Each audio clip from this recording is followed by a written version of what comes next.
suppose you have this component, correct? This component with you. Now you want to polish it. So for polishing this thing, first we have to see that what is the initial roughness, right? So initially you have to see, you do measurement using some profilometer or something like that, and you find that your surface roughness here in this case is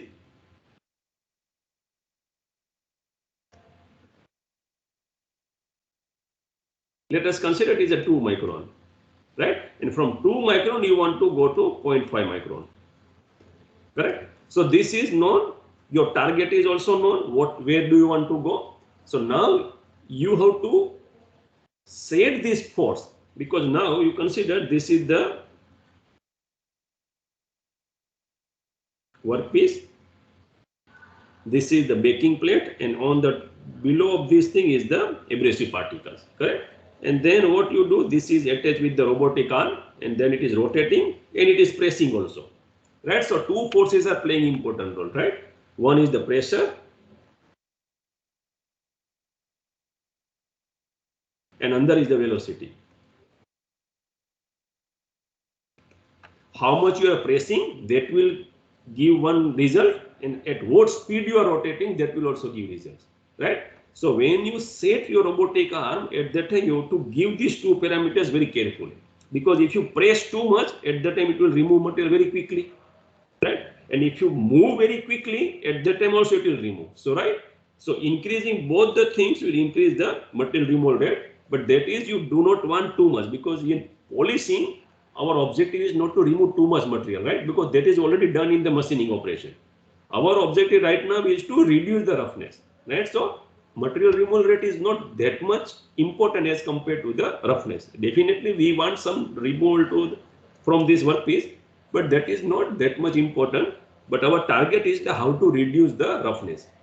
So if you want to reduce very quickly, then what you have to do, increase the pressure and velocity a little bit. But there also you have to ensure that it is not too much that within a few minutes it is reaching or it is crossing 0.5, correct? So this parameter basically the optimization process, right? How to select a particular pressure and velocity with respect to the abrasive particle you are using and what is the workpiece material, right? So these two combination will be very effective, because if you do polishing on a copper or brass, material is very soft, so you do not need to use a diamond particle or something. You can use silicon carbide also, aluminum oxide also.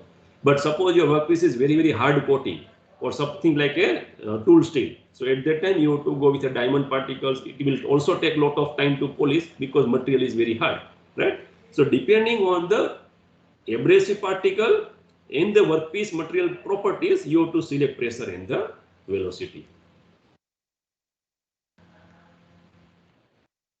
To overcome this important barrier, scientists develop a lot of sensor and metrologies, right? So for this, what it is doing, that when you apply pressure, it will sense by using some load cell or something like that.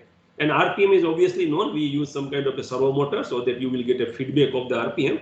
So these two things are known, correct? So using this particular thing, you can find out that what is the RPM and what is the pressure is applying on by the robotic arm. And once that part is over, then second step comes to the measurement, right? So you do measurement using one profilometer, then you do machining operation, and then again you do measurement to see whether you are getting the required results. Now coming to some kind of medical application, here also robotics are extensively used. So you can see here the first thing. So here it is doing implant polishing. There is a hip implant, and you can see this particular belt is the abrasive belt, and it is continuously moving over these rollers. And this particular robot is carrying the hip implant, and then it is slightly touching the surface so that you can remove very minutely from the surface. So our objective is not to remove too much material, correct? So this is called the abrasive cloth or belt polishing, right? And this one is the grinding. Here what it is showing in the second figure, that you can see there are a lot of sparks coming from the surface. So basically why it is showing, because abrasive particles are very rough, that means size of the abrasive particle is very big, and speed is also very high in this case. So initially why you require this thing, because you want to remove the roughness, initial roughness to very low level, because if you directly go for this to this step, it will take lot of time. Why? Because this particular process is very gentle, first one, right? And this is very aggressive. So in machining also we do, right? Suppose you want to do machining of a bar from this diameter to this diameter, then initially we give lot of very big, more depth of cut, right? You go with a 0.5 or 1 millimeter or something like that. And when you are reaching very close to the final dimension, then what you do, you give the final cut. So initially you are giving rough cutting, and then finally you are giving the rough, final finishing operation. Same thing is going here also, right? So initially you remove too much material, and then once you reach to a required level of the dimension, then you go to the flexible polishing, correct? So this is the buffing. So buffing is the third step. So this you consider first one. This one is the third one, second one, and this one is the third one. So after you complete this cloth polishing or the belt polishing, what you do that you want to increase the shiny, because here you will still get some kind of abrasive particles stick with the surface, some minor sketches are there. So those things can be removed by the buffing media. So you can say that finally you will get very high shiny surface on the implants. Not only shiny, roughness is already reduced by the two steps, step 1 and step 2, and finally you will get good finishing. And similar, there are many other components. This is the cup is there. So in this cup also you can do machining, polishing, grinding like that, and you will get the good results. So these are about the polishing. Now coming to the metrology. Now we have done two things. One is the machining is already done. We have already polished the component, and now we want to measure the surface. Right? So two ways are there. One is the dimensional measurement, as we already discussed, and another is the surface measurement. Right? So again, you can use the robots. How do you use that? This is the machine setup. So here what they are doing, that consider that you have a machine here.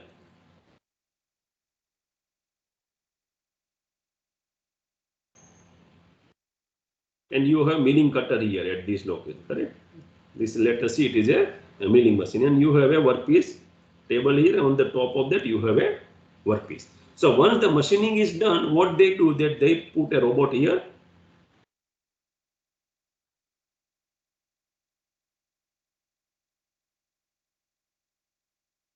With a multiple degree of freedom.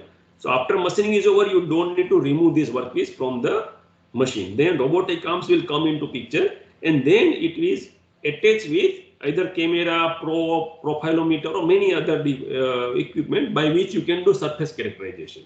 Correct? So without removing that, it is measuring. Once the measurement is okay, then you take out this workpiece.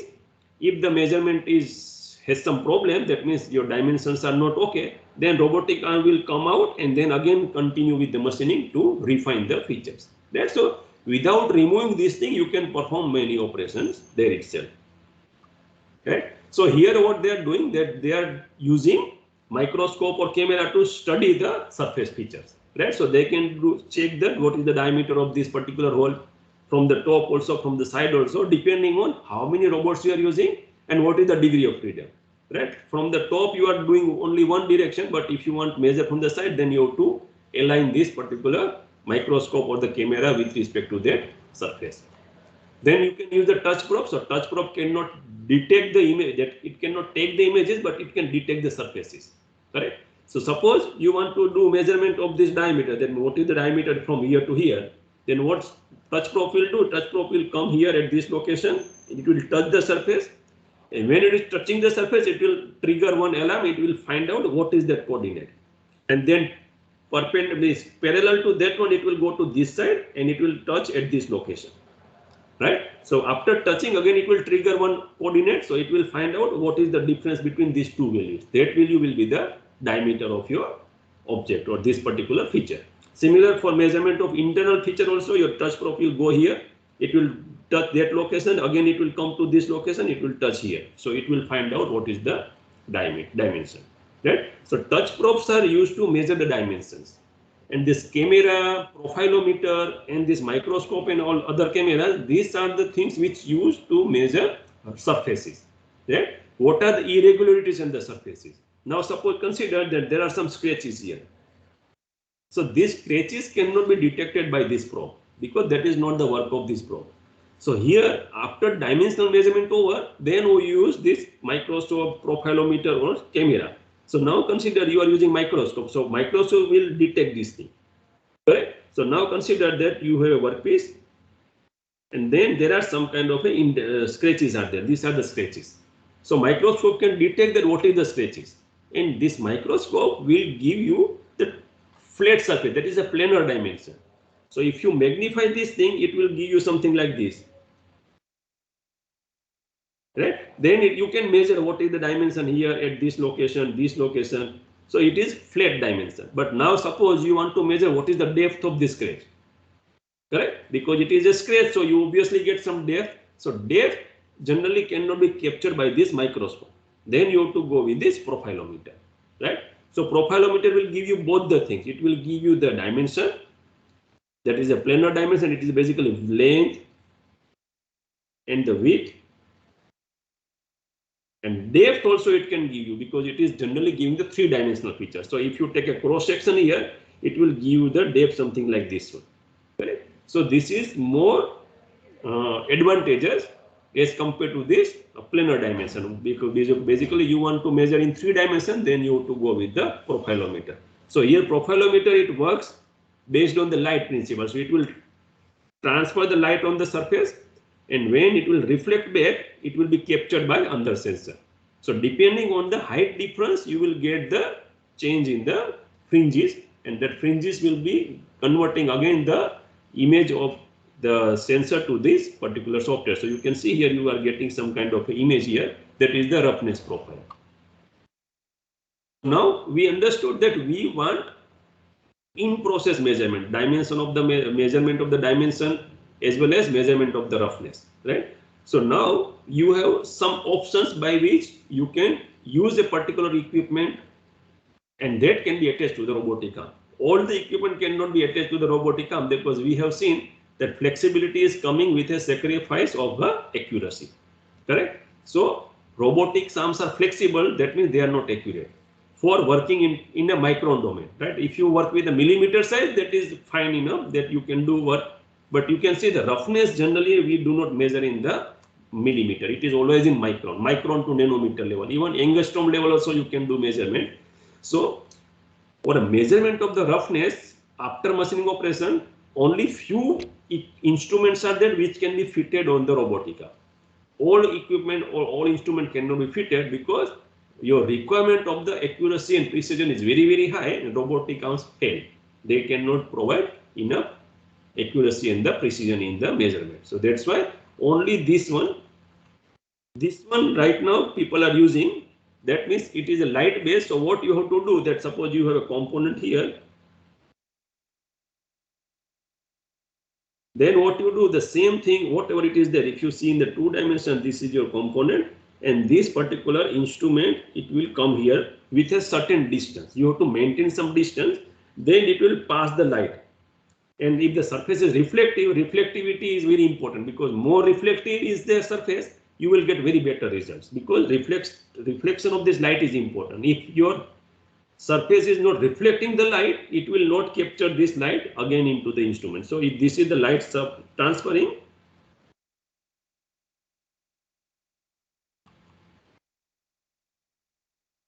light is transferred at this location, and then again it will come back to the detector here.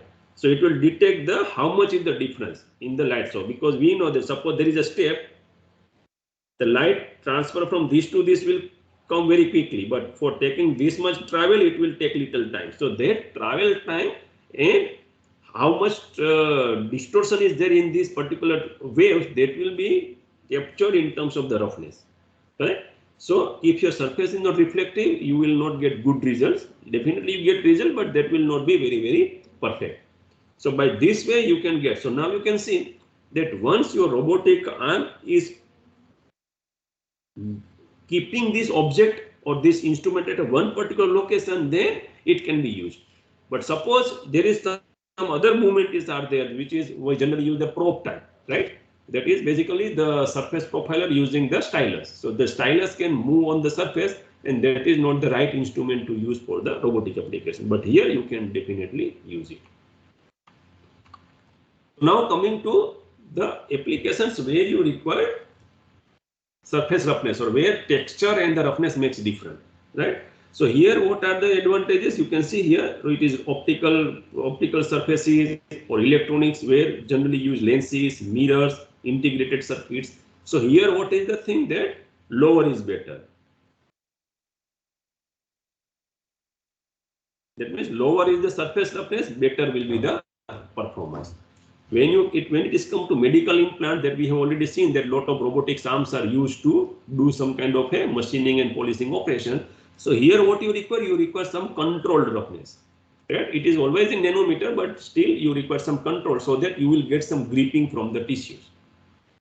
Coming to the products, you can say die, mold. So the die and molds are also fabricated using some kind of a robotics when you do initial machining operation. Correct? But this material of the die and molds are very, very hard as compared to the normal machining operation. So you have to pay attention to the robotic, the machining forces, and accordingly you have to select the specification of the robotic arm. So here you can say die and molds are there, rapid prototyping products are there, there is additive manufacturing, turbine blades are there, bearings are there. So these are the applications where you require very fine surface finish. In die and mold, what is the advantage? Suppose you do machining of a die and then you get a product out of it, correct? And you see that that product roughness or surface textures is not good, then what you have to do? You have to do some kind of a post machining or post polishing operation. So in a one day, suppose you are fabricating this kind of component thousands, then you have to process this 1,000 times this component, right? So in place of that, what we do that we generally polish this die to very low level. That means surface finish is very, very good. So if you get a good surface finish here, the same thing will be replicated on the component because that is coming from this, and then you can completely avoid this post polishing or post machining operations, right? So this way there are two ways that you do not work with the die, but every time whatever component is coming, you do processing of that component. That will be very labor intensive, time and cost, everything will be sacrificed here. But in place of that, you polish the component of the die itself, and then you will get the required results without any spending more money and time there. And same examples are there. This is for the hip implant, and this is one bearing application. We did see some work a long time before there. And these are the optical mirrors. Then coming to microfluidics, because we have seen that right now in biomedical industries, they take very small sample of your blood or urine or some liquid, and they can do lot of characterization, right? Because they are using very small droplet to characterize all the things about the blood sample and all this. Why it is possible? Because they are flowing those sample, liquid sample in the channel, micro nodules and micro mixture, and dimensions are very, very small here. So what they do, that there are two inputs. One is the liquid or blood sample, let us consider, and there is another chemical here. And then they will see that how much time it will take to mix it, and then it will find out the reaction chemistry or properties of that. So when these two things are coming together and they are mixing here, the roughness and texture will make difference. If the surface is very smooth, then mixing will take time little bit. Surface is little bit very rough also, then what happens? That dimensional problems will be there because you are working in micron domain. So here also you require controlled roughness, correct? So with a controlled roughness, chances are high that you can flow this thing very together, and during this there will be a little bit of turbulence so that they can mix together. And then after mixing, they will find out some properties of this mixture, and by that they can characterize what is in the blood sample. Coming to integration, because you do some kind of assembly also. If you see the normal operation, big size, that is in terms of centimeter or meter scale component, if the surface is not very, very smooth, at that time assembly is also very difficult, right? Because you require some smooth surfaces and edgeless or edge rounding so that they cannot create too much of problem. Same thing for the coating also, because in coating also robotics arms are used, because when they do some kind of a spraying on the body of the car, they do some kind of coating so that from the metal to the coating to the color. So this formation should be very stick with each other. Otherwise, you will get peeling of the color very frequently if the temperature, outside temperature is very, very harsh, correct? So for that also you have to characterize the surface. And then finally the property of the materials. So you can see that if the surface roughness is very, very high, they will fail in the fatigue loading. right? Because you need smooth surface. Roughness, that means there are some peaks and valleys, right? This is called the rough surface. But if you see that these are the peaks and valleys are very smooth, then this is comparatively it is smooth surface, right? So smooth surfaces have very high fatigue life, and the rough surfaces have very low fatigue life. Wear resistance also makes difference, because if the surfaces are very rough, then these surfaces are very gentle. That means they cannot take load too much. And these surfaces are very dull surfaces. That means there is no sharp edges. They can be a little bit more load as compared to this one. So roughness, more rough surfaces have very low wear resistance. And if you make it very smooth, then your wear resistance can be increased. And there are many applications are there. Non-engineering applications are also there to improve the smoothness of the surface. You increase the reflection and all these things. So now let us see that when you use any instrument, what do you want to measure, right? So we have two features. One is the surface and another is the texture. Surface is anything, because whatever things you are holding in your hand, that is a surface, right? Whether it is a mobile phone, it is a keyboard, it is a pen, everything has a surface, right? But textures are different, right? Because whenever you want to hold it, you will see that there are some kind of rough texture. Then only holding is very easy, right? You need some grip, right? And whenever you require slippery, at that time the texture is almost zero. That means you want to make it as flat as possible, so that you can move something on the top very easily. That is mostly related to the smooth movement of the bearing and all these other components. First thing is the surface. What is the surface? It is the boundary that separates an object from the other object. So any component you see in your table or in your around the surface, everything is a surface. So that is the top portion of the component.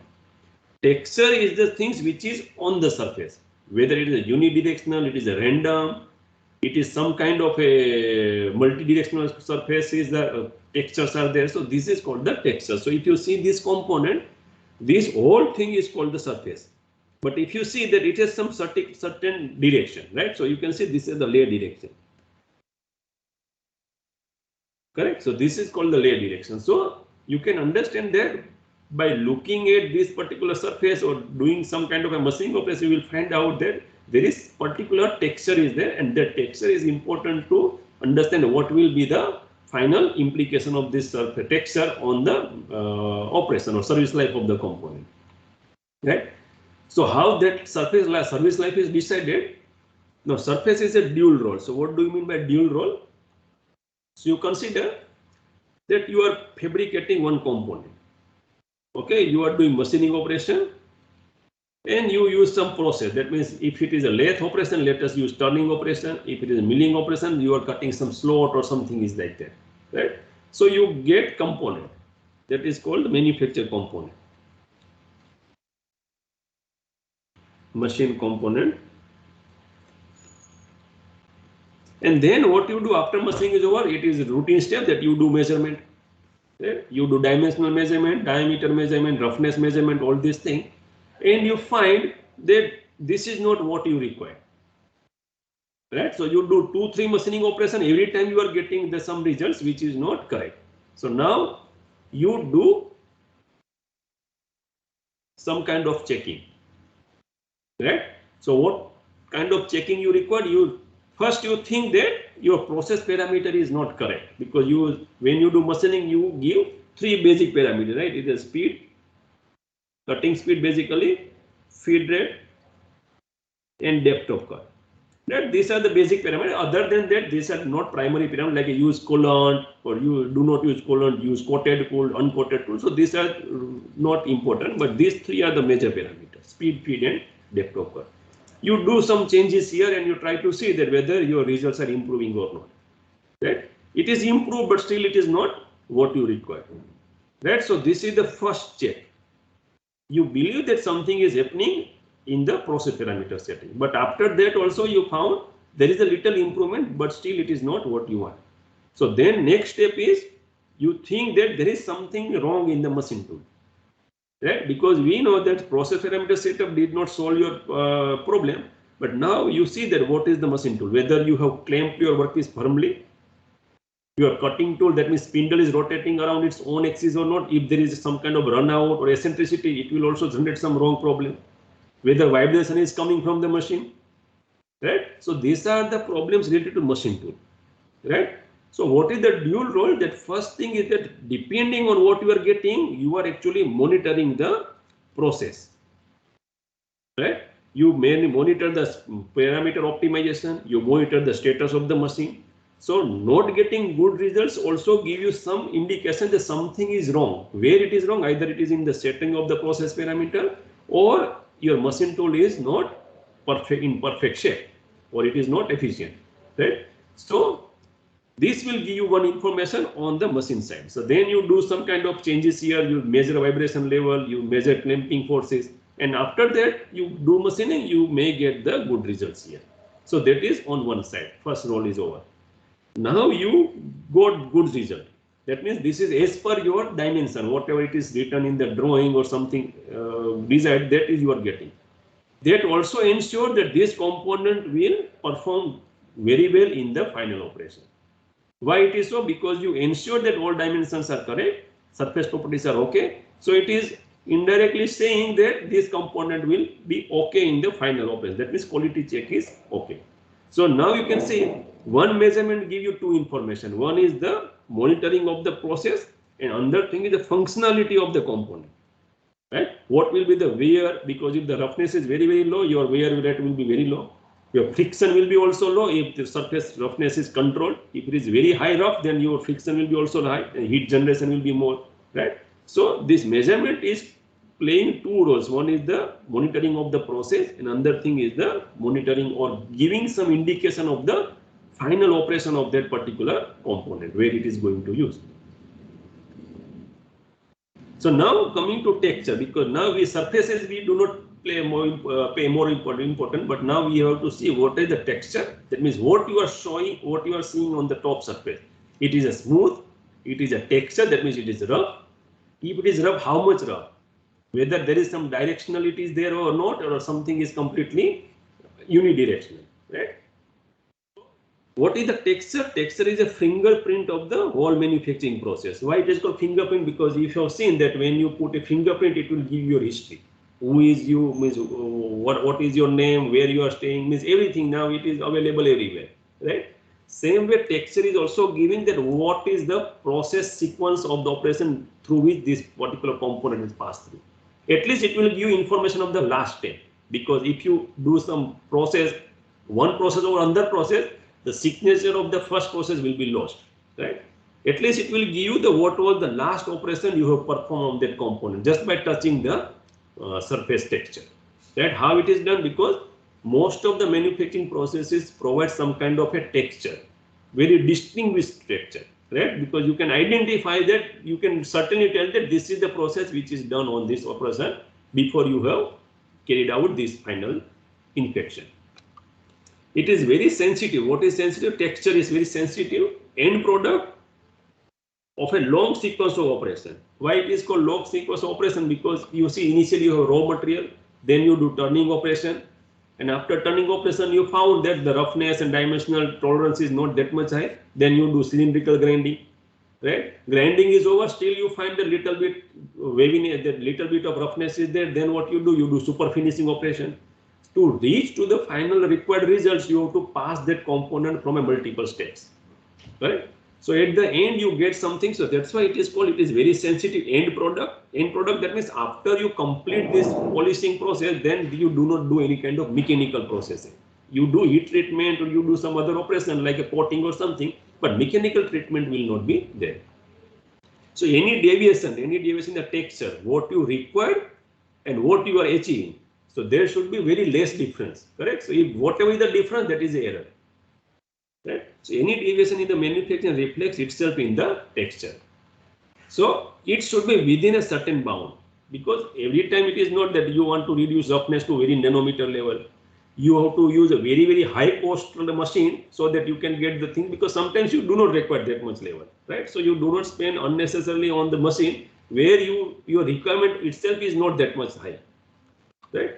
So how topographies are important, because you see that different machining process generate different topography. So this is well known. You can see the turning operation.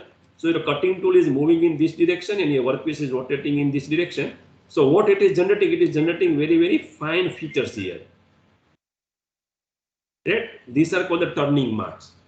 So by touching this particular cylinder, you will understand that this particular component has processed through the turning operation. Right? By touching the surface itself.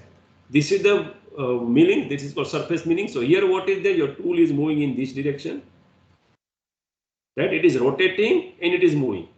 Right? So you will get this kind of a surface, coiling surface. So by touching or by reflecting in the light, you will see that there are a lot of marks. That is basically cutting tool marks. So you will get this information. You can understand it has gone through the vertical milling surface, or that means vertical milling operation, to flatten away this particular surface. If you do see the grinding marks are very, very fine. Even by touching also you cannot understand that what is the texture there. So one thing is that you reflect into the light and you see that right now it is, see, this is the light reflection. So what is the directional? So direction is this one. You can see this is the direction, right? So by touching the turning operation or component and the milling operation, you will feel roughness is very high. But if you see the grinding, you will not find too much, because grinding is not the material removal process, but you can increase the surface, that means tolerance tightness, very easily in the grinding operation. Right?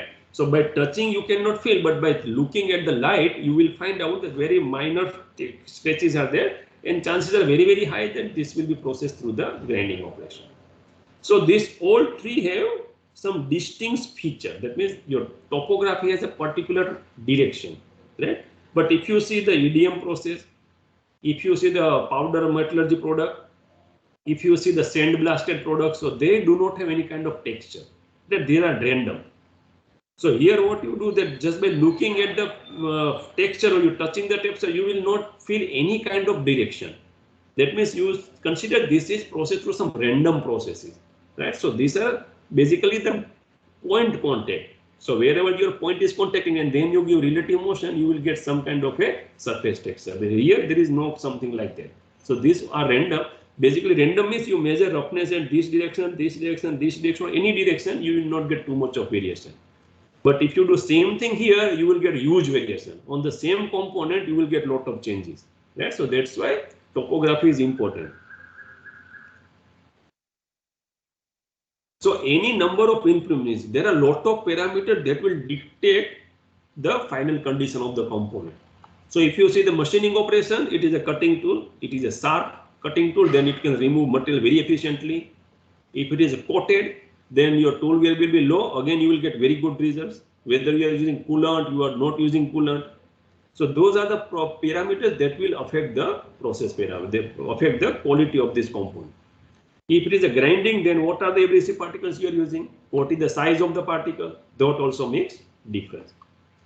Choke and fixture, where you are holding your component, that also makes difference. Right? Suppose you are holding your workpiece in the chuck and consider that it is not very, very tight. So during machining, there will be huge vibration because your setup is not fixed.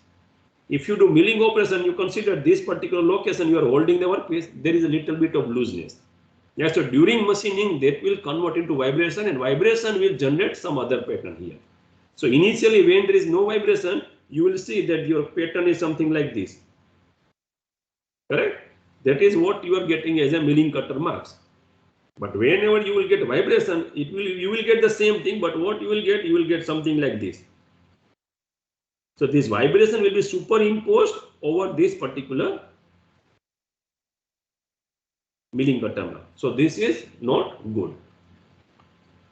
Machine tool that spin and shape, that is what I am telling, that if it is rotating, your tool is rotating around its own axis, that means it is perfectly centric, then there is no problem. But suppose there is eccentricity, right? Your tool is not rotating around its own axis, then again you will get the same features.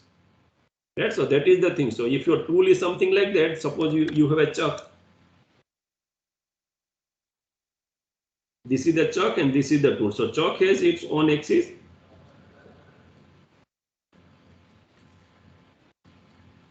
Then you have cutting tool. And cutting tool has its own axis. If these both things are matching, that means it will ensure that it is rotating around its own axis. But little bit of shifting here. So you consider this is your tool.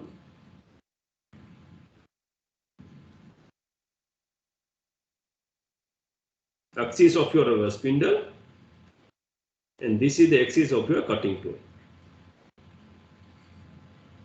There are many issues. It is a holding issue is also there. There is a bore size is little bit different. That is also issue. So this is called one kind of a error, and there is another error similar to that, that it is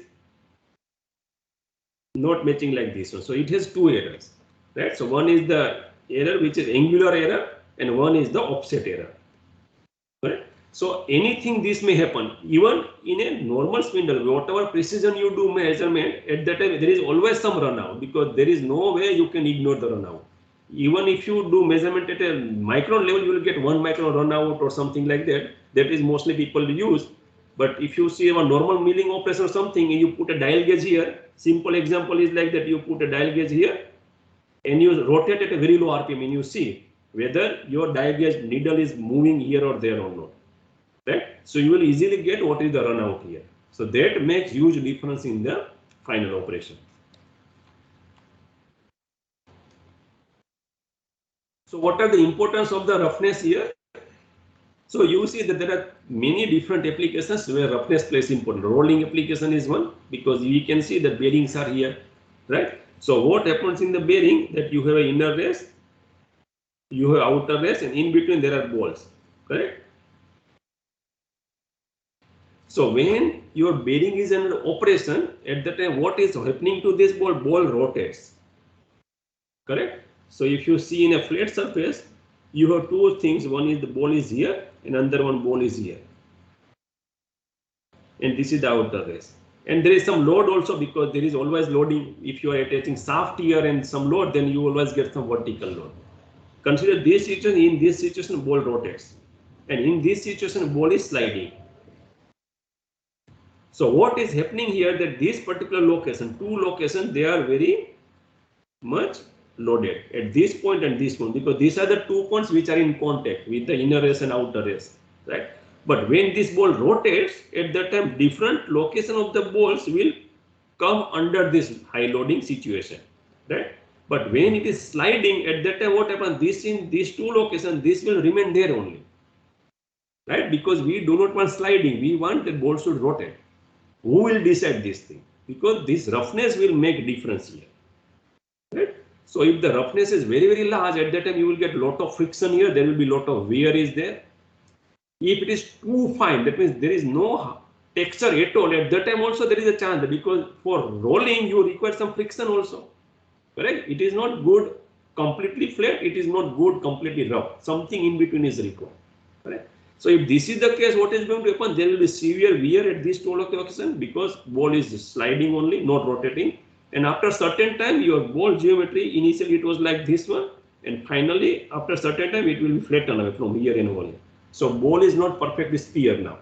It is little bit different kind of thing, and that ball will randomly interact here and there, and it will damage the bearing completely. So that is what happens. In the sealing also you require, because if you see engine block, on the top you are putting gasket, right? So now consider there are two surfaces like this one, and this under surface is like they both have very large surface roughness. So when you are try to fix these together like a leak proof sealing, at that time it is not possible, right? Why? It is because roughness has a lot of irregularities, and these irregularities, when you are pressing it together, still it will create some kind of a distance between the two surfaces. So these are the leakage. So that you cannot avoid. So to do that thing, what you require? You require very, very fine surface finish. Irregularities are there, but these irregularities will be completely filled when you put a gasket in between these two. Right? So that way you require something here. Sliding is another application. So what is happening in the sliding? That you have piston cylinder arrangement. Right? So consider that the cylinder has a more roughness. Correct? And then your piston is here. It has also some roughness, because there is nothing like a flat surface in this world. So this is the roughness. So now when this is moving up and down, at that time it will abrade this surface, right? So this surface wear will be more. And then at the end you will get a clearance and you cannot easily get the perfect movement in this particular sliding mechanism. So this is in case of a very rough surface. So let us take the extreme opposite. Surfaces are completely flat. Theoretical surface, right?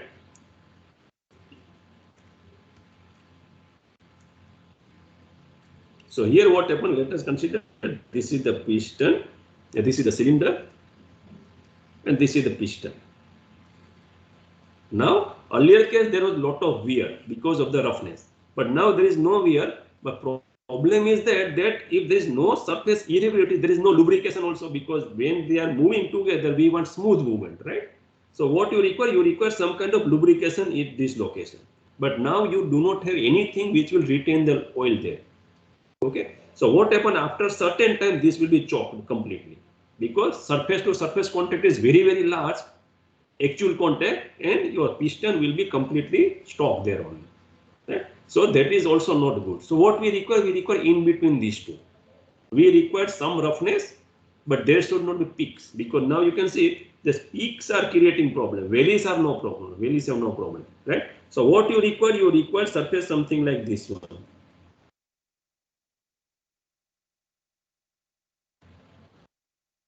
You consider this is the cylinder and this is the piston. Okay. So now we have solved both the problem. First thing is that this thing does not have any kind of a peak, so your wear will not be that much high. And second thing, that your piston surface, it is coming in the flat area contact only, right? But still it has some cavities here. This will retain the lubricants, right? So this is completely filled, right? So you require some kind of a micro texture where oil can stay there, and then it will reduce the friction between these two sliding pair. What it is shown. So you can see that this is the cylinder bore, and you can see there are a lot of texture. If you magnify it in a microscope, then you will see these are the micro scratches. But you can see these scratches are deep only. There is no any kind of peaks, or there is no projection. So these flat surfaces will come into contact with the piston surface, and these valleys are there, these marks are there, that will retain the oil. And then by that way you can get the problem solved here, that is called the stalling of the spindle or piston or wear of this cylinder line. Correct. So this you can generate by the honing process, because honing tool rotates and it will move up and down, so it will create some kind of cross edge pattern kind of thing. Smooth surfaces also, you can see these are the smooth surfaces, these are the rough surfaces. Rough surfaces wear will be very high and you will get more friction. In this case, smooth surfaces, your wear not be high, but if it is a polished to very high level, at that time there is a sticking of the two surfaces, because you have seen the slip gauges, right? When you do metrology classes, you have seen slip gauges. If you put two slip gauges together and rub it little bit and then you try to separate out, it is not possible, right? Because there is a high kind of, because surface to surface contact is very large there. So that way also problem, but every application you require some kind of roughness. You can see this application, if there is no friction at this location, this person cannot climb here, correct? So friction is always important. So here also you can see that there are two bodies which are in motion with each other along with some load from the top. Now how roughness makes difference, right? If the roughness is very large, at that time your actual contact, so these are the actual contact, right, where peaks to peaks are matching, because valley will never come into contact unless you remove all the peaks, correct? So surface wear and shear, these both things happens because this is in relative motion. So adhesive wear effect is also there, and then you will get some kind of a adhesion also there, right? So this happens in ball bearing, journal bearing. This happens in case of a welding of the cold welding. That means you will get very temporarily sticking between these two components, top component and the bottom component. This is called the cold welding. So surface roughness also plays important role in case of wettability. Wettability, that means suppose you put some liquid on a surface, sometimes surface cannot retain those liquid. All the liquid will fall down quickly and your surface will not be wetted. That means you will not get any kind of wetting on the surface. And some surfaces are there that will retain the liquid. Right? It will, even if you tilt it little bit, your liquid will not flow. perfectly, or it will not flow completely from the surface. So how do you calculate this thing? There is called water contact angle measurement. You can use goniometer, you can find out this thing. So there are three examples are shown. This is called hydrophilic surface. Hydrophilic, that means if you put a water droplet here, it will spread. That means there is no pinning of this particular part. Pinning in the sense that your water droplet is not staying in the, because when you put a droplet is in a circular shape, right? It's spherical ball. So when you are putting on that, it will spread. That means there is no any kind of a resistance from the surface by which it is retaining its shape.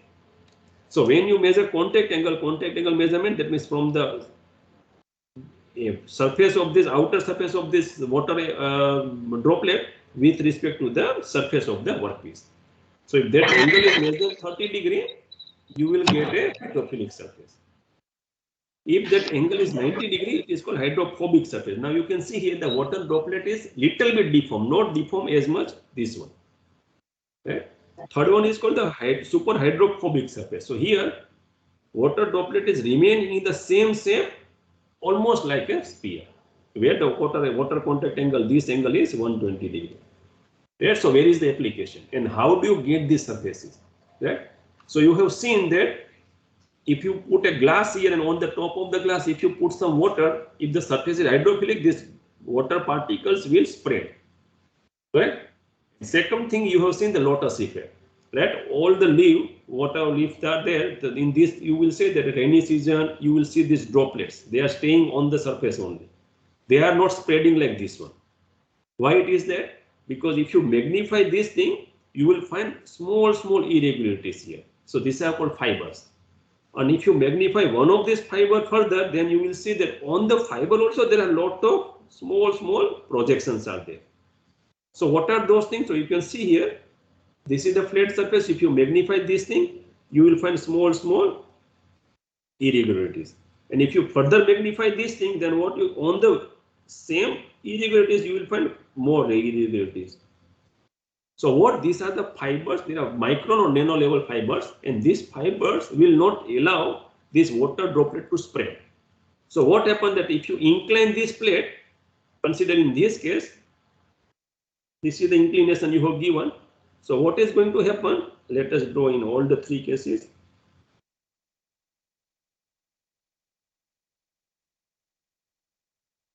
In this case, what happens? The water droplet or something like this, so it will take a lot of time to slide on this. Or what you have to increase the inclination angle to completely remove this thing. But still, it will leave some water droplet marks on the surface. In this case, if your sliding angle is same theta here, then in this case it will not take that much time of the as compared to the first one. Right? It will start sliding very quickly. In this one, it is very quick. That means even a small amount of sliding is enough. Why it is that? Because your surface to water droplet contact is very less here. Right? So your surface is not gripping the water droplet perfectly. But here gripping is too much because this much area is there in the gripping. Correct? So that is the reason the sliding is very easy in this particular case, and it is very difficult in this case. Right? So this is called the composite roughness over the roughness. Right? Initially it was something like this. If you measure, you will get micro roughness, and on the micro roughness you will get a nano level roughness. Right? So these things will not allow it to move. So how this is happening now? Let us consider two examples. This is the one, and this one is the other one. Okay. So what it is showing, that this is showing surface irregularities. Both have same height. This is H, this is also H. Only thing is that wave to wave is different. You consider this is a 1 millimeter size. In 1 millimeter, you are getting 2 peaks only. But in this case, if you take 1 millimeter size, you will get many peaks. So what is the difference? That here what is happening?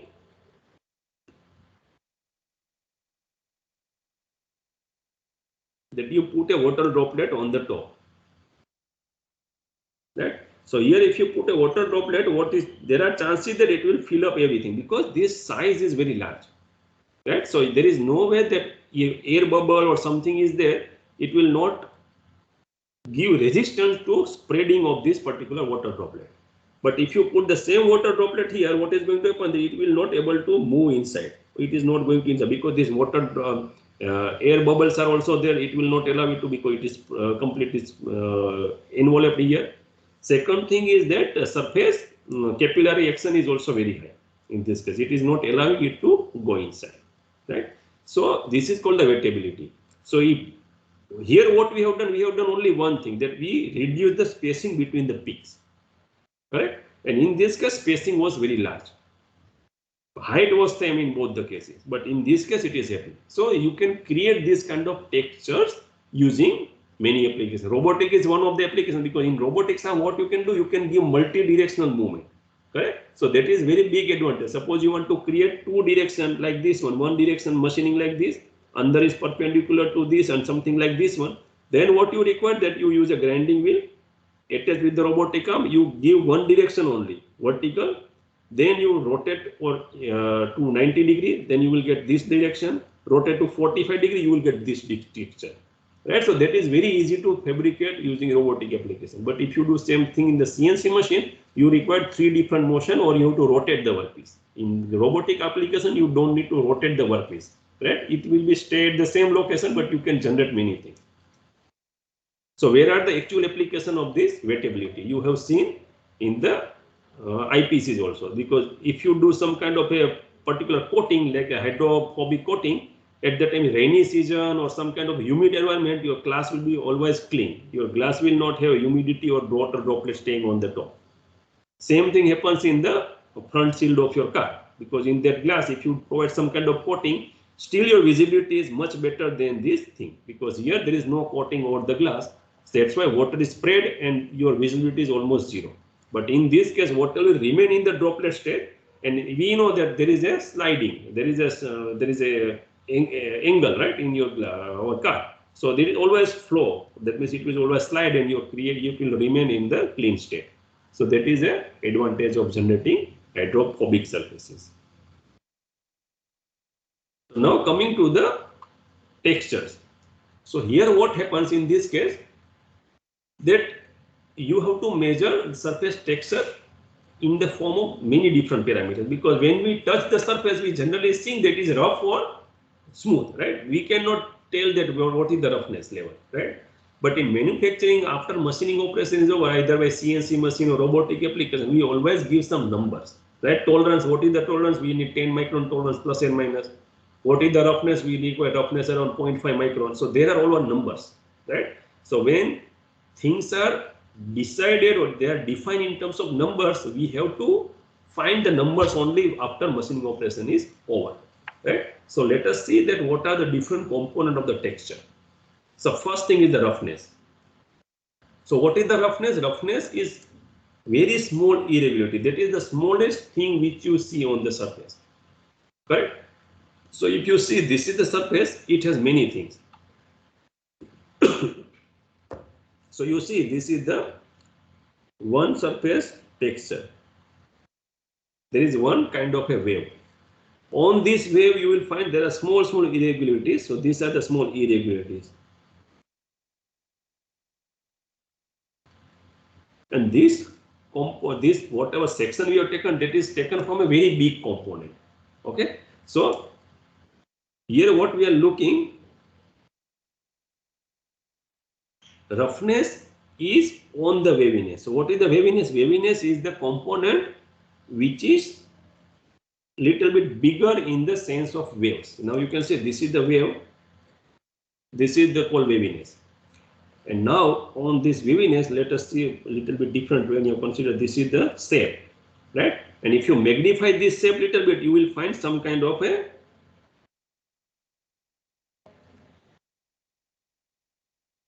changes. That is, these changes are like this one. There is some deviation from the, you consider it is a spherical component, you do measurement on the outer periphery. So this is the ideal sphere, ideal surface, right? And this is the actual measurement, whatever we have given in the red color.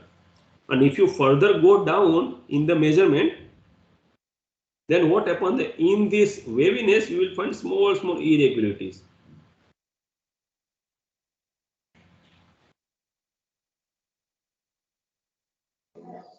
Right? So this is all the three components. So what are these three components? So this one, blue color one, is the surface figure.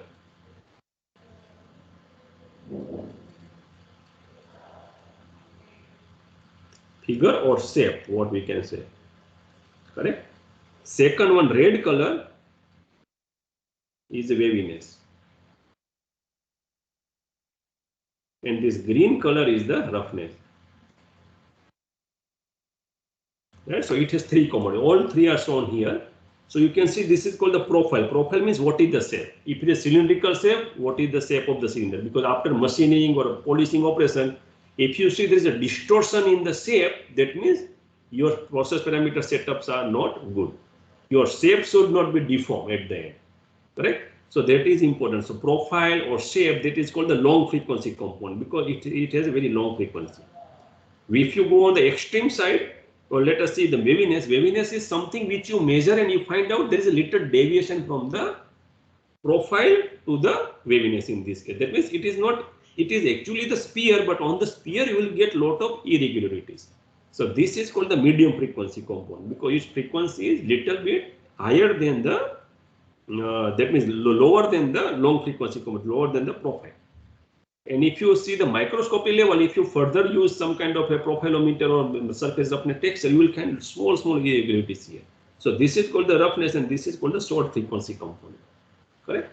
So it has three components. All surfaces have three components. Means whatever physical surfaces are there, everything it is there. If you right now you are sitting on the computer and if you see your mouse, computer mouse, you see that there is a shape of the mouse.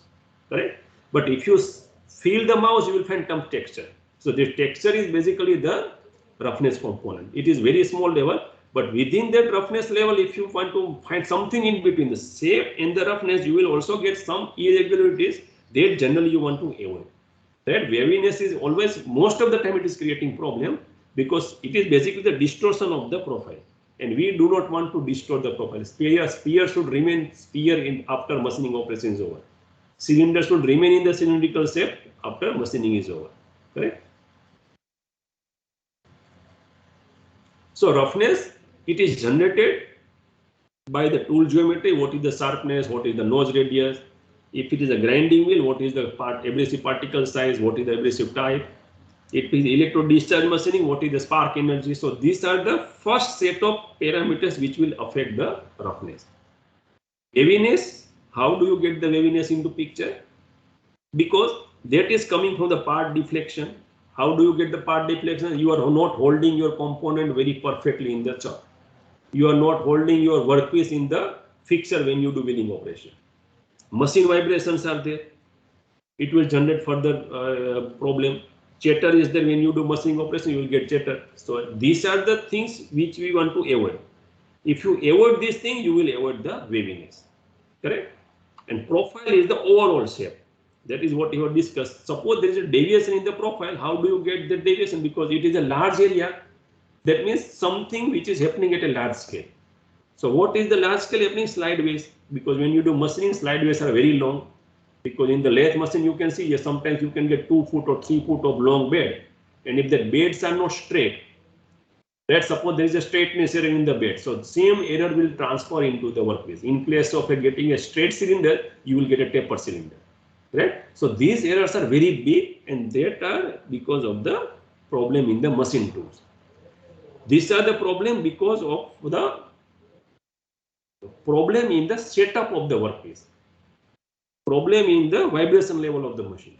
And these are related to the process parameter setup. Is what tool are you using, what is the speed, feed, depth of cut setting. So those are the things. So these three components are there. These two are important to maintain roughness, basically profile or shape and the roughness. This is the waviness which is mostly we want to reduce it. If you want to reduce, you reduce the deflection of the part, then clamp your workpiece very perfectly, reduce the vibration level and reduce the chatter. Now coming to the surfaces. Now we have seen that the turning, milling and grinding, they generate a specific pattern on the surface. Right? So these are called the anisotropic surface. So what is the anisotropic surface? That means if you measure surface or if you feel the surface in different direction, you will get different feeling. Right? So you can see that suppose your surface is something like this.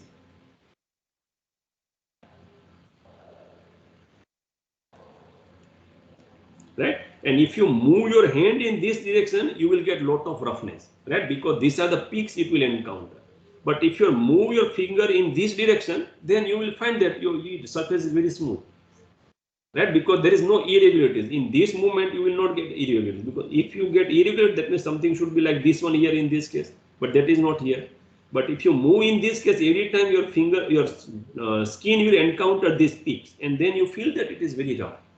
So if you feel this difference by moving your finger or by looking at the surface, and there is a difference, these are called the anisotropic surfaces. And if there is no feeling at all, any direction you move your hand or any direction you look into that particular location, if you see that there is no difference or no feeling, then it is called isotropic surfaces. Isotropic surfaces identical characteristics regardless of the direction of the measurement. I mean, there is no change in the measurement. You do measurement in any direction, you always get the same result. Right? So this is called the isotropic surfaces. So you can see that these are basically the particular kind of thing. There are small projections are there, but they are random. There is no any kind of a directionality. Right? So this is the thing which you will get very rare, because when you apply any manufacturing machining process, it always generates anisotropic surface.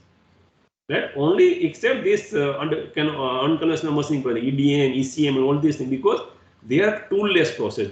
They are not single point contact. There is no direct contact. Correct? So those processes generate some kind of a isotropic surfaces. But if you see machining processes, turning, lathe, drilling, milling, all these things, every time you will get some kind of a anisotropic surfaces, because most of the surfaces encountered in the industry have an oriented surface, turn, ground, brush surfaces, and they have periodic nature. So if you see this thing, you will always get a directionality. What is the directionality in this case? Directionality is this one. You can see primary or majority of these layers are in this direction.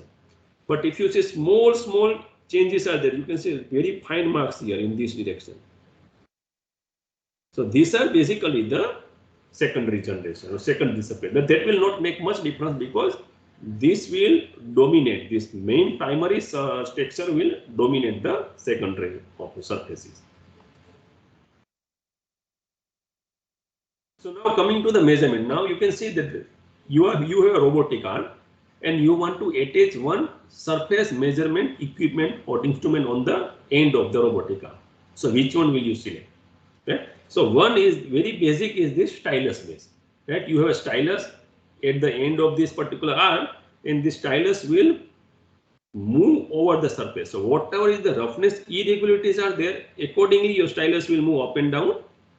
And when it is moving up and down, it will generate one electrical signal, and that electrical signal will be converted into digital form, and you will see the almost same profile, whatever the roughness of this thing on the computer screen.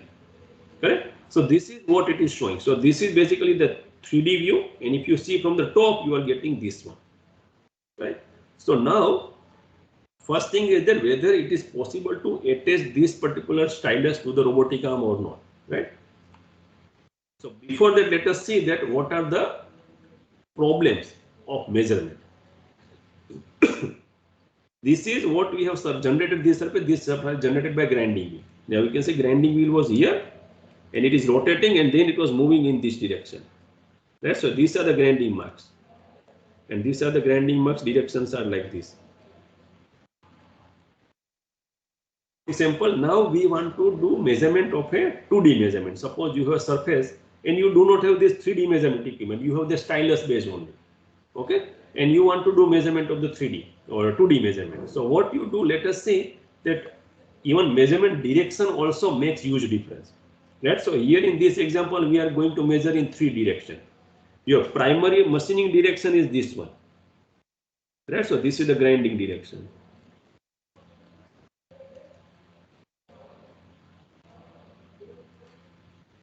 Okay.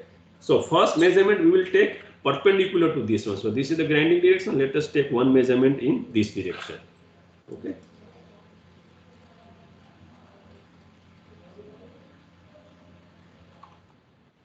First measurement direction. So basically we are taking cross section. Right? So when you take a cross section and if you do measurement, you will find this profile. This is perpendicular to the grinding wheel, and you find the roughness is almost 0.7 micron. Okay. Now what we do, we little bit shift. We will try to align little bit along with the grinding marks. So second measurement is little bit not exactly aligned, but something in between these two. Okay. So now on the same surface, just by changing the direction of the measurement, it is at some angle you can see there is huge difference in the roughness. Right? It is almost 0.4, here it was 0.7. Right? And you can see now you are getting something like a waviness kind of thing. In third example, let us measure exactly along the grinding direction.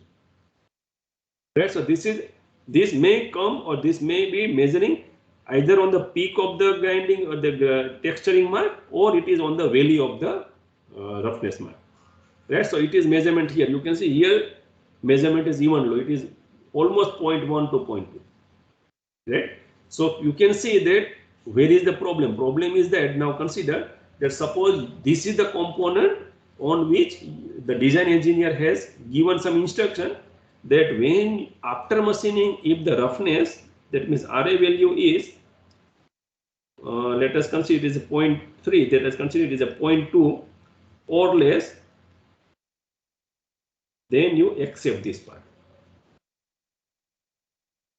Okay, this is the condition it is mentioned. Now after machining is over, now it is going to the metrology step, that means measurement stage. And that engineer or measurement engineer unknowingly or knowingly has measured the roughness along the grinding marks. So he is getting this value, and he ensured that now this value is lower than this, so he is accepting this particular part. Correct? So now he accepted part which is actually should be rejected because its actual roughness value is this much. Right? Now this part is going into final operation, that is where it is intended to perform something, and maybe within 1 or 2 days that part will fail. Right? So now where is the problem in this measurement? Measurement problem is that when it is going to the quality check engineer, his first thing that he should find where is the wrong thing. Right? It is not that he has not to find that what is the good thing. Right? He has to find problems. When the problems are more than a particular level, then he has to reject the component. Otherwise, he has to send for reworking. Right? And maximum RA you always get when you do measurement perpendicular to the grinding direction. That you will never get maximum RA in any other direction other than this particular perpendicular direction. Right? So measurement direction of roughness should always be perpendicular to the machining operation. Whether you are doing grinding operation, turning operation, or milling operation, you always find a direction. First you find out what is the lay direction. This is the lay direction, then you do measurement perpendicular to them. That is the maximum value you have to find. Right? Your objective is to find the problems, not to find out what is the good thing. We know good thing will always work, but where is the problem? If you miss this thing, there is a problem. So this is problematic in both ways. Which way sometimes what happens, because of the measurement error, you are selecting bad components, and sometimes what happens, because of that error, you are rejecting good component also. Correct? So that also may happen if your measurement has some problem.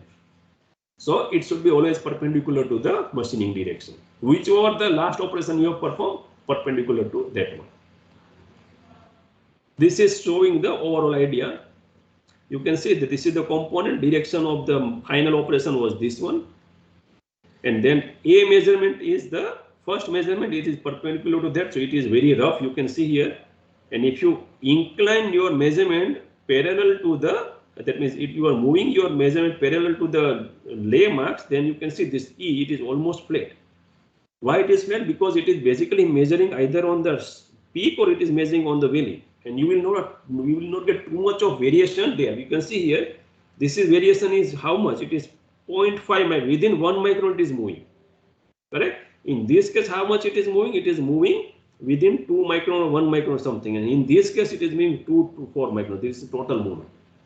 Right? So our objective is to find out where is the maximum problem. So what are the important parameters of this irregularities? 3 parameters. What is the height? Height will decide that what is the wear rate of the component.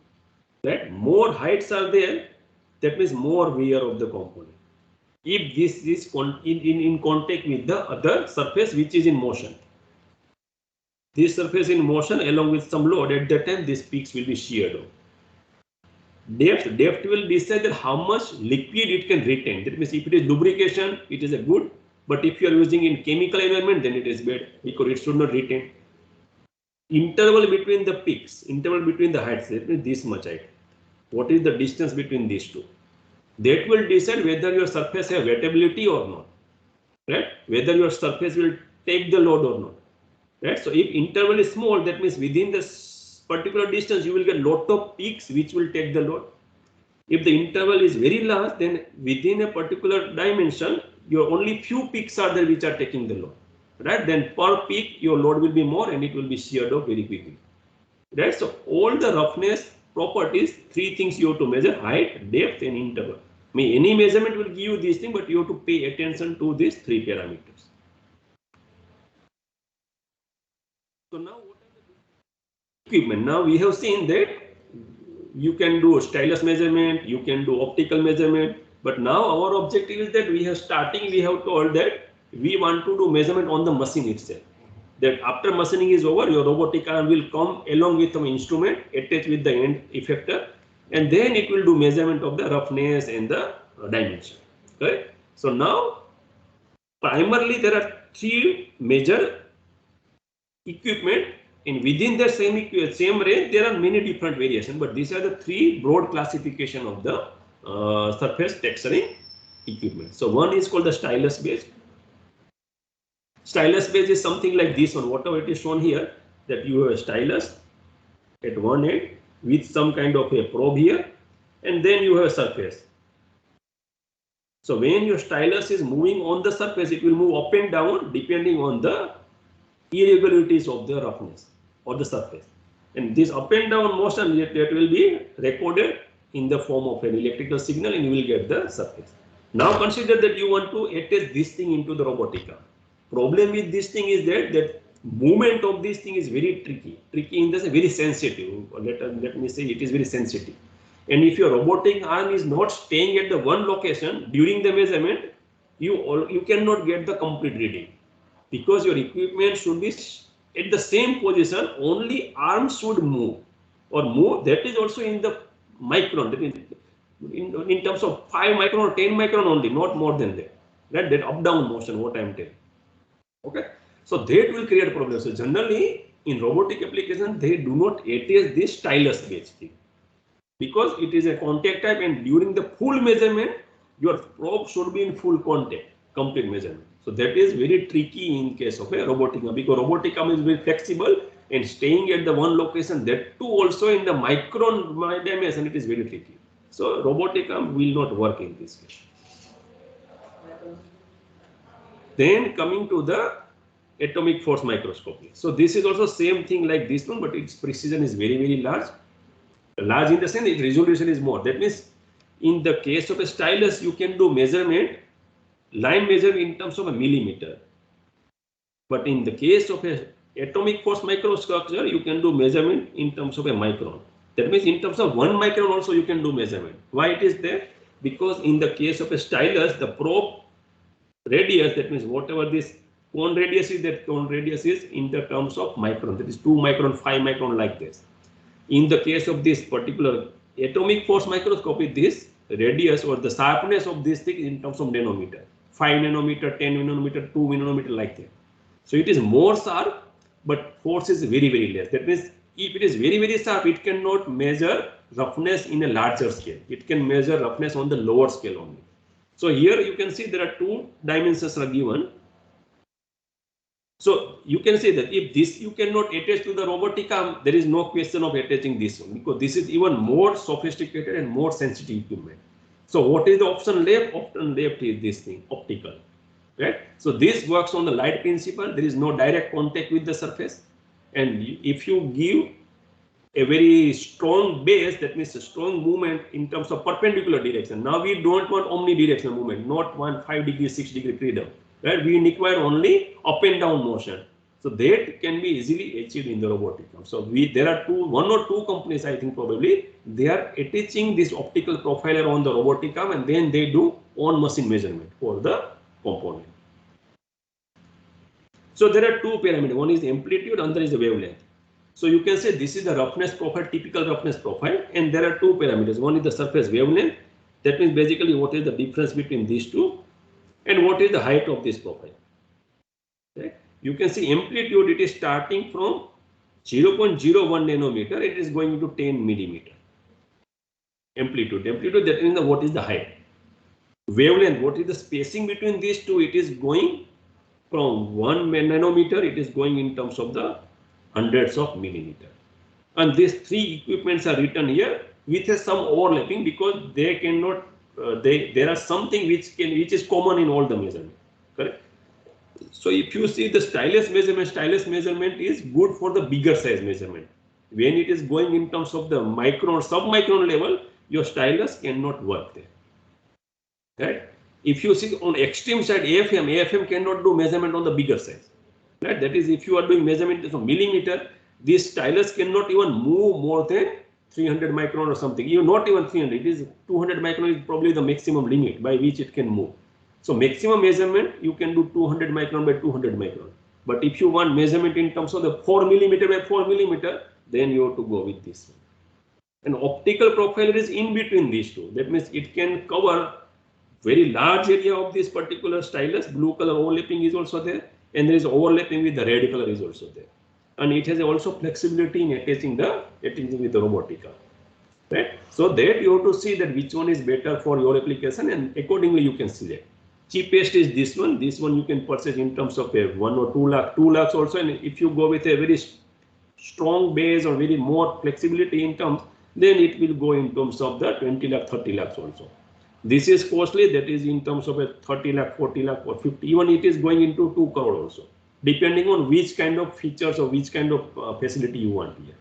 This is also in terms of 50 lakh, 70 lakh, 1 crore, 2 crores. There are also equipment like that. So this is the cheapest, but that is not perfect. These are costly, but that will serve your purpose. So how these equipments are categorized? They are categorized in terms of working capability. What they need means how they are capturing the data. This is optical, that means it is non-contact measurement. This is atomic force microscopy, that means it is at atomic level it will generate force, and it is force also in nanometer or piconewton in this case. So it will hardly damage the surface. Right? And this is stylus wise very rough and tough, and you can do many measurements. People, if you see normal machining operations, so they always use stylus because it is very easy to operate. You can use in handheld also. On the machine itself, you put the stylus base, and then you can do measurement. But it is for the very crude measurement. It will not give you a perfect measurement. Sometimes it is enough to understand the surfaces. You always do not require to measure using very costly equipment like optical profiler and the atomic force microscopy. Resolution is important, that is related to this one. What is the smallest dimension it can measure? That's a maximum. Very good resolution is AFM, worst is stylus, and in between these two is the optical. Lateral and vertical range, so this is what we are discussing, amplitude and wavelength. Probe geometry, so that is applicable to the stylus base and the atomic force because there is no probe in the optical profiler. And we have seen that probe size is very small in the atomic force microscopy and very large in the stylus base. Scanning mechanism is how it is moving over the surface. It is moving like this way, it is moving like this way, or this is continuous touching. But sometimes what happens, there is a tapping mode. Tapping mode, that means it is vibrating at a very high frequency, and then they are touching surface. Right? So that is also there. And this is a non-contact, only light is going on the surface and then it is reflecting back to do measurement. Other constraints are there, that means humidity control, temperature control, vibration control, because these are very sensitive equipment, right? Because they are doing measurement in terms of nanometer or sub-micron level, and small vibration or temperature variation, humidity variation will make huge difference in the measurement. So I think let me stop it here. Because there are many slides, and I think it is better to stop here because it is highly overloaded for you. So if you have any question, then you may ask now.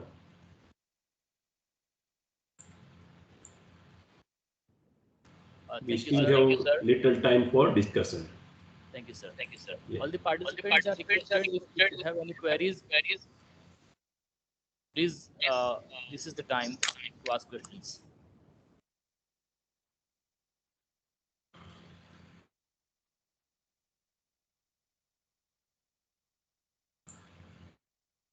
I request participants, if you want to ask any questions, please.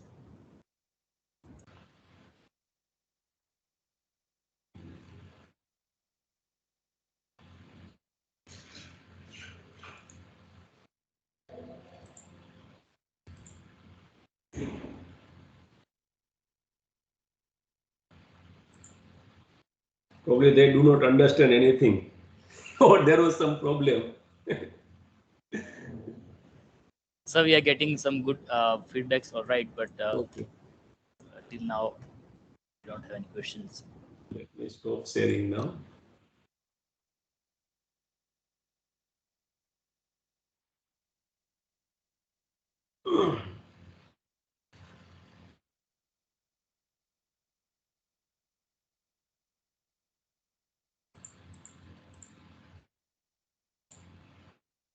No question.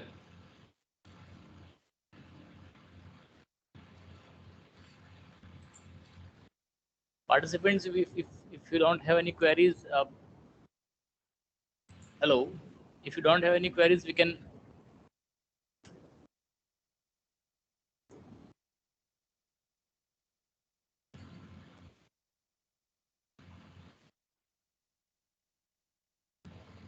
We are getting a question in chat box. Is it possible to generate hydrophilic? I cannot access the chat box. I think you have to give some permission. Sir, the question is it possible to generate hydrophilic and phobic surfaces? Question is from Janak Walaki, sir. No, that is what I told you, because when you want to create a super hydrophobic surfaces, hydrophobic, that means water is not staying on the surface, right?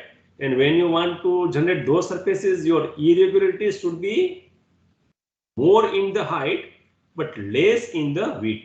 That means peak to peak distance should be very small, and if you increase the height, you can generate the thing. So people have used Iridium also, Iridium with a diameter of the wire considered around 100 micron or something. So what they do, that they do some kind of Iridium in one direction with a peak to peak distance maybe around 10 micron or 20 micron or something, and then they rotate workpiece to 90 degree.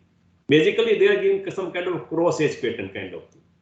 So that is proved way and very easy to generate. But if you want something at nanometer level, then you have to generate with a electron beam machining or the ion beam machining. So those are the machines where you can generate even hundreds of patterns within 1 millimeter. But only problem is that large area texturing is not possible on those machines. That is only possible on the Iridium. So you can see that all processes are not perfect. If you want very fine features, you cannot do on the large surface. If you want very large surface area, then you cannot do very fine features. So none of the process is perfect. So you have to pass through the multiple processes to generate those surfaces. So we do using Iridium, we do using polishing processes. We recently started working on ion beam machining, where it will generate very small scale, because their requirement is also very small. It is not bad. But if you see engineering component, they are very large. Large in the sense it is in centimeter scale. But centimeter scale, you cannot do machining in ion beam. That is hardly you can go with a few millimeter. That's all. Sir, there is extension of the same question. Is it possible with RP? Rapid prototyping, it is in terms of the roughness, it is the worst process. Because even a normal turning operation can also compete with them with RP with respect to roughness. Because particle size, whatever you're using, it is generally in terms of the few micron, 5 micron, 10 micron. That is, I'm talking in a small diameter. Sometimes it is in 20 micron also. So when they generate the component, if you measure the roughness, it is very large. 5 micron, 6 micron is the roughness. Even a new person who have never operated a turning operation, he can easily generate the roughness of a 2 micron. Correct? So rapid prototyping, it is good in the sense that you do not have scrap. You can directly get the product, but if you do testing of those materials, means most of the time they fail. I mean, they cannot compete with the conventional machining. So people are trying to develop something on this rapid prototyping or additive manufacturing where the strength of the component is improving. That is the measure. Strength is a major thing, and one is the roughness. You can get very good shapes, because that is sometimes almost impossible to get in the normal machining. Something considered a hollow cylinder or a hollow sphere. That you can never do any machining with a hollow sphere. That is easily you can get in the additive manufacturing. Right? Because it is a layer by layer. You can keep the opening at the center level and you create the layer from the side. And completely, fully enclosed hollow sphere you can make. But that is not possible there. Right? So in terms of the shape, fabrication, additive manufacturing is very good. But when it comes to roughness, when it comes to strength, means it is horrible. Thank you, sir. Thanks for that detailed answer. Anyone else need to know anything? Please ask.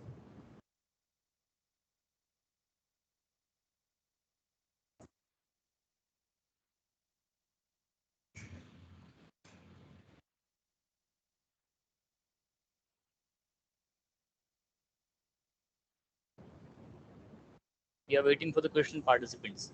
If you have any questions, please.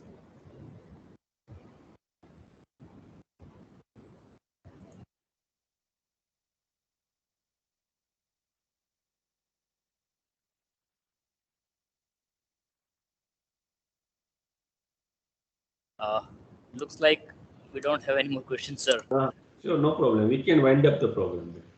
Okay, sir. Okay, thank you so much. I thank you on behalf of Government Engineering College Modasa and Mechanical Department. Thanks for joining us and thanks for wonderful session, sir. Thank you so much. Okay, thank you. Bye.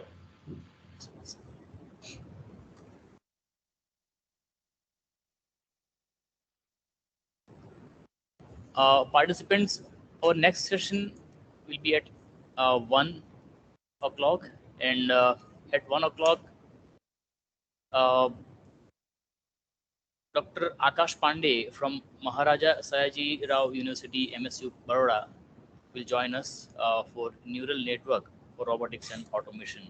So it's going to be a very exciting session at 1 to 3. So please join at 1 sharp, and we will have a really nice session. Thanks for joining.